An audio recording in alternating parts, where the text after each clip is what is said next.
요한 서신서는 요한에 의해 예수님의 제자 요한 사도에 의해서 기록된 서신서죠.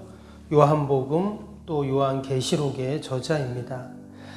이 요한은 예수님의 제자 중에서 가장 나이가 어리고 또 가장 마지막에 순교했다 이렇게 알려지고 있습니다. 그래서 이 요한 서신서도 상당히 후대에 기록된 것으로 알려집니다. 이 베드로 서신서나 또 앞에 읽었던 우리 바울 서신서들은 대략 AD 60년에서 70년경, 그러니까 예수님이 부활 승천하신 이후에 한 30년 정도 지난 다음에 쓰여졌다 이런 말씀을 지난번에 한번 드렸는데, 이 요한 서신서는 그로부터 한 20-30년 후인 AD 한 90년에서 100년 어간에 쓰여진 것으로 그렇게 학자들은 이야기합니다. 그러니까 대략 바울과 베드로 서신서 이후에 한 20-30년 후에 교회 모습이 어떤가를 우리가 이 요한 서신서를 읽으면서 알 수가 있죠. 그동안 계속 외부로부터의 핍박 또 교회 내부로부터의 혼란이 초대교회에 있었다 이런 말씀을 나눴는데, 그로부터 20-30년 지난 다음에 과연 교회 모습이 어떨까? 우리가 요한 서신서를 보면은 이제 짐작을 할 수가 있는 것입니다. 우리가 그런 앞에 읽었던 베드로 서신서, 바울의 서신서를 우리가 이렇게 생각을 하면서 요한 서신서를 읽으면 더 잘 이 말씀들이 우리에게 다가옵니다. 예수님께서 제자들을 12제자가 있었지만 특별히 그 3명의 제자들과는 늘 함께 하셨습니다. 우리가 아는 것처럼 베드로, 또 야고보, 요한. 야고보, 요한은 형제였죠. 그래서 이 야고보와 요한, 바로 요한 사도가 늘 예수님의 그 3명의 제자들 중에 이 요한이 들어가죠.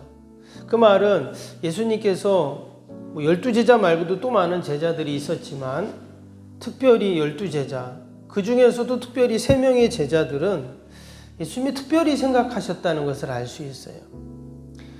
특별히 사랑하시고 또 특별히 그들과 함께 변화산에 올라가시고 특별히 그들에게만 또 말씀하시고 이런 게 있었잖아요. 그러면 이 요한이 나중에 요한 서신서를 쓸 때 어땠을까요? 다른 제자들과는 다른 하나님께 특별히, 주님께 특별히 사랑받고 특별히 말씀을 들었던 것을 기록을 했겠죠. 그래서 우리가 이 요한 서신서를 보면 예수님이 요한을 얼마나 특별히 여기셨는가, 또 특별히 사랑하셨는가를 알 수가 있습니다. 여러분, 하나님께서 저와 여러분들을 특별하게 사랑하시는 줄 믿습니다. 목사님만 특별히 사랑하시고 장로님만 특별히 사랑하시고 권사님만 특별히 사랑하는 게 아니라 모든 우리 믿음의 성도들을 하나님은 다 특별히 사랑하시죠. 과연 하나님은 나를 어떻게 사랑하시는가? 요한은 어떻게 사랑하셨는가? 우리가 이 말씀들을 통해서 함께 나누기를 축복합니다. 특별히 요한을 우리는 사랑의 사도 이렇게 말을 합니다. 왜 그런가? 말씀드린 것처럼 특별한 사랑을 많이 받았기 때문이죠. 예수님이 이 야고보도 그렇고 요한을 처음 만났을 때 그들을 뭐라고 했냐면 우레의 아들과 같다 그렇게 말했어요. 천둥의 아들과 같다 이랬습니다. 아마도 그들의 성격이 과격하거나 아니면 뱃사람들이었으니까 아무래도 시내 도시에 있는 사람들하고는 다를 수도 있겠죠. 근데 그런 우레와 같은 사람들이 어떻게 바뀝니까? 요한 서신서를 보면 이 요한이 얼마나 섬세하고 또 사랑이 넘치는가를 알 수가 있습니다. 그렇게 이제 바뀌었다는 것이죠. 왜? 예수님이 특별한 사랑을 계속 주시니까, 또 요한은 그 사랑을 계속 받으니까 그런 사랑의 사람으로, 온유의 사람으로 변하게 된 것입니다. 여러분, 이것이 바로 복음의 능력이고 또한 복음의 역사인 줄로 믿습니다. 어느 날 예수님께 나가서 이 야고보와 요한이 그런 말을 하죠. 나중에 예수님이 좀 한 자리 하시면 우리에게도 좀 그런 권력을 주십시오. 좌편에 우편에 좌의정 우의정 저희가 한 자리 좀 하고 싶습니다. 이런 도발적인 이야기도 하거든요. 그래서 막 다른 제자들이 막 싫어하고 했죠. 복음서에 보면 그런 사람들이 어떻게 그들의 기대와 야망을 다 내려놓고 오직 사랑의 사람으로 그렇게 바뀔 수 있었는가? 그것은 주님께 계속 사랑받고 그 하나님의 은혜의 말씀을 듣고 주님과 동행하니까 그러한 변화가 있었다라는 것입니다. 우리도 늘 새벽마다 우리가 찬양하고 기도하고 말씀 듣고 또 말씀을 보고 우리가 매일 그렇게 하잖아요. 그럼 하나님께서 저와 여러분도 요한 사도처럼 은혜의 사람, 사랑의 사람, 온유의 사람, 믿음의 사람으로 우리를 만들어 주실 줄로 믿습니다. 말씀드린 것처럼 당시 초대교회는 외부로부터 핍박과 박해가 있었습니다. 또 내부로부터 많은 교회의 혼란들이 있었습니다. 거짓 교사들, 거짓 진리 이런 것들로 많은 갈등이 있었습니다. 그럼에도 불구하고 오늘 4절을 한번 보겠습니다. 4절에 뭐라고 했습니까? 우리가 이것을 쓰면 우리의 기쁨이 충만하게 하려 함이다 그랬어요. 바울이 서신서를 쓴 이유가 뭐였냐면 우리 가운데 기쁨이 충만하게 하기 위해서 이 편지를 썼다 이렇게 말했어요. 자신도 그렇고 이 편지를 읽는 성도들도 우리가 다 주님 안에서 기쁨이 넘치기 위해서 이것을 쓴다 이렇게 지금 이야기했습니다. 그 말은 이미 기쁨이 막 차고 넘쳐가지고 주체할 수 없는데 또 기쁨을 넘치게 하려는 말이 아니겠죠. 기쁘지 않은 거예요. 외부로부터의 핍박 또 내적인 갈등 이런 것 때문에 기쁘지 않은 겁니다. 그래서 이 서신서를 쓰면서 또 이것을 받는 성도들 같이 읽으면서 우리 함께 기쁨이 넘치게 하자 이런 얘기를 하고 있는 것이죠. 그럼 왜 기쁨이 넘치게 되는가? 오늘 1절을 보면 이렇게 시작이 됩니다. 태초부터 있는 생명의 말씀에 관하여는 우리가 들은 바요 눈으로 본 바요 자세히 보고 우리의 손으로 만진 바라 이 생명이 나타난 바 된지라 그랬어요. 여기 보니까 좀 약간 거창하게 시작을 하죠. 태초부터 이렇게 시작이 됩니다. 마치 창세기에 보면 태초에 하나님이 천지를 창조하신다 이렇게 시작을 하잖아요. 근데 이 요한도 시작을 하면서 태초부터 얼마나 거창합니까? 태초에 생명의 말씀에 관하여 우리가 듣고 또 보고 만지고 이렇게 지금 얘기를 하고 있습니다. 근데 2절에 그 생명이 어떻게 해요? 나타난 바 됐다. 여러분 그 생명이 누구입니까? 바로 예수님이시죠. 그래서 그 생명의 말씀인 그분이 우리에게 나타나셔가지고 그분을 우리가 받고 또 만지고 이렇게 됐다는 거예요. 왜 지금 요한이 지금 이런 말을 하고 있을까요? 생명의 말씀, 여기서 말씀이 우리가 들어보셨죠? 로고스라는 거 들어보셨죠? 그래서 이 로고스라는 단어가 원래는 지식이라는 뜻입니다. 그노시스라는 지식이라는 이제 그 뜻이 그 안에 담겨 있는데 왜 그런 지식 뭐 그런 거를 왜 지금 이야기를 하고 있는가? 이것은 당시에 그 영지주의라는 이단과 무관하지 않습니다. 그 교회 안에 교회를 어지럽히고 진리를 왜곡시키는 이단 가운데 뭐 계속 나오는 거짓 교사들, 뭐 거짓 선지자들 이런 말들도 나왔었는데 당시 초대교회를 아주 힘들게 했던 초기 이단 가운데 영지주의자들이 있었습니다. 이들은 1세기 원래는 2세기 이후부터 3세기 후반까지 그들이 아주 교회를 어렵게 했다고 하는데 1세기 중반부터 그들이 시작이 됐어요. 그러니까 이 편지를 쓸 당시 이미 영지주의자들이 교회를 어지럽혔습니다. 이 영지주의자들은 어떤 자들이냐면 말 그대로 영지라는 뜻이 한문인데 영적인 지식을 좋아하고 영적인 지식이 최고다 이렇게 말하는 사람들이에요. 그 영향은 당시에 그 헬라의 문화로부터 시작이 됩니다. 그것은 계속 로마 시대까지 계속 이어지게 되죠. 우리가 아는 헬레니즘 문화라는, 그래서 당시에 동양과 서양의 그 지식과 문화가 짬뽕이 돼가지고 어마어마한 그 문화의 발흥들을 일으켰던 그때입니다. 근데 사람들은 어떤 생각을 했냐면, 눈으로 보이는 이런 물질이나 현상들은 다 거짓이고 그림자일 뿐이다. 실제로는 참 진리가 있고 참된 그 지식이 있다는 거예요. 그것을 지금 말하는 겁니다. 그래서 그런 영적인 세계, 정신적인 것들이 세상을 결국은 움직이고 있다. 눈에 보이는 육적인 거, 물질은 저급한 거다. 이렇게 해가지고 타락하고 쾌락을 추구하고 이제 이러는 사람들이었어요. 그러나 이 정신적인 거, 또 이 영적인 건 상당히 중요하게 생각을 해요.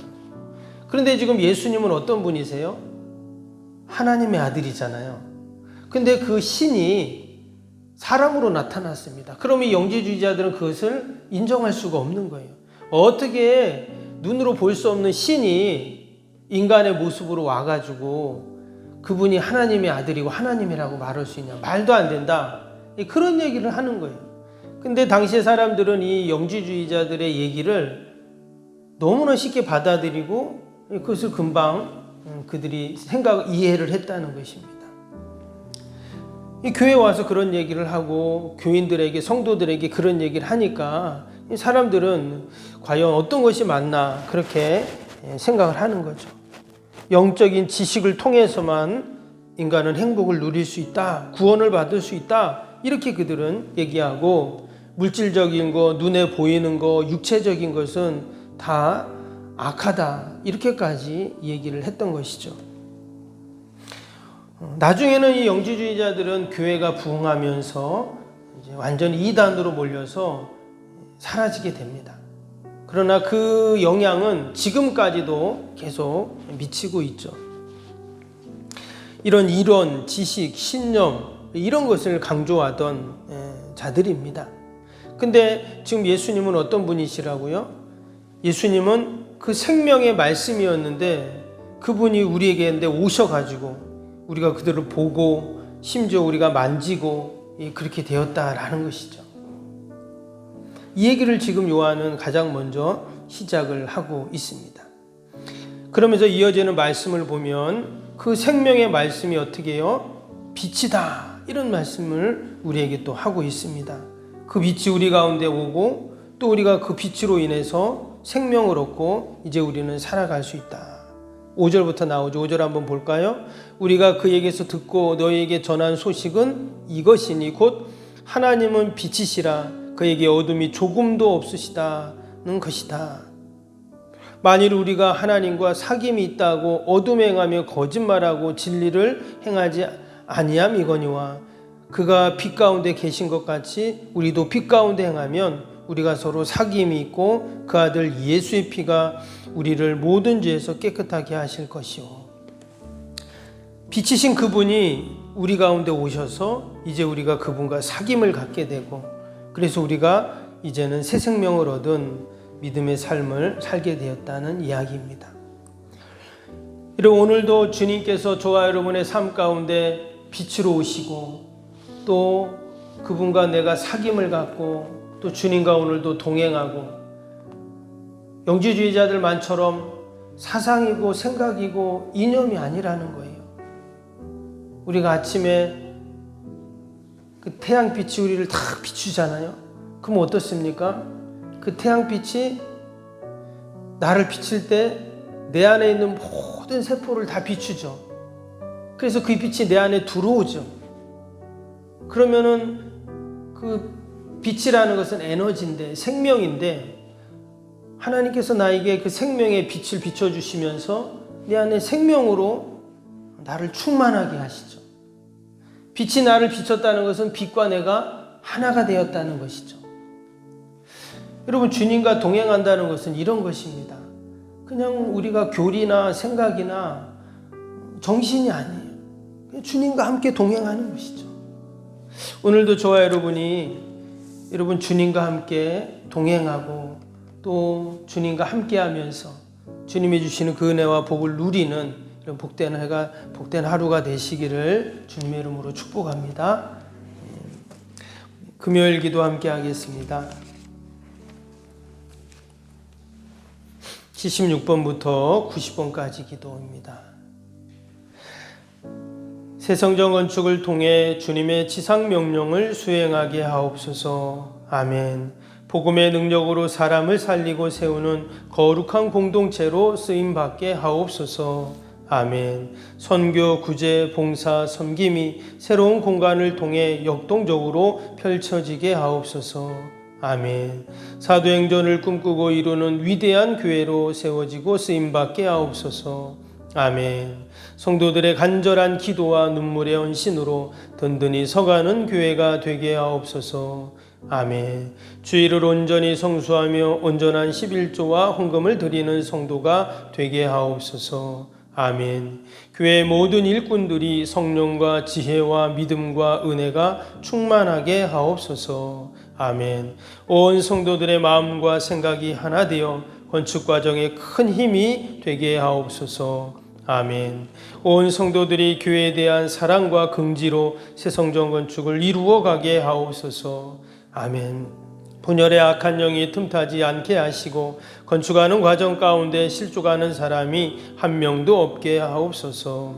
아멘. 새 성전을 통해 하나님의 기적 같은 사역이 펼쳐지게 하옵소서. 아멘. 생명력 있는 복음의 역사가 나타나는 부흥의 진원지가 되게 하옵소서. 아멘. 세계를 품고 열방을 위해 기도하는 공간, 거룩한 소통의 공간이 되게 하옵소서. 아멘. 성도들의 벅찬 마음으로 새 성전에 임할 하나님의 영광을 소망하게 하옵소서. 아멘. 하나님의 꿈과 비전이 아름답게 펼쳐지는 것을 다 함께 누리게 하옵소서. 아멘. 예수님의 이름으로 기도합니다. 아멘. 사랑과 은혜가 충만하신 하나님 아버지, 오늘부터 우리가 요한 서신서를 함께 읽습니다. 하나님이 요한을 얼마나 특별히 사랑하셨는지 그의 서신서를 보면 그는 늘 하나님의 사랑을 이야기하고 있습니다.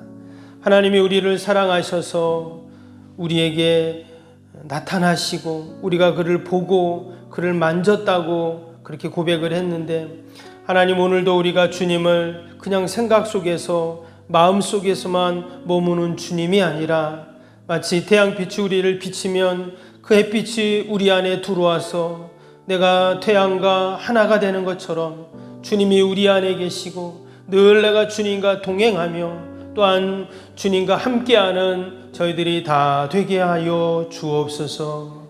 아버지, 늘 우리가 믿음으로 하나님 앞에 기도하는 제목들이 있습니다. 나라 민족과 또 교회와 이웃과 또 우리 자녀들, 또 내 힘으로 할 수 없는 일들, 소망과 계획들 다 하나님 새벽 올려드리오니 하나님이 다 들으시고 선하게 인도하여 주옵소서. 귀한 열매가 맺혀서 하나님이 도우시고 하나님이 함께 하심을 늘 찬양케 하여 주옵소서. 하나님, 우리가 얼마나 연약합니까?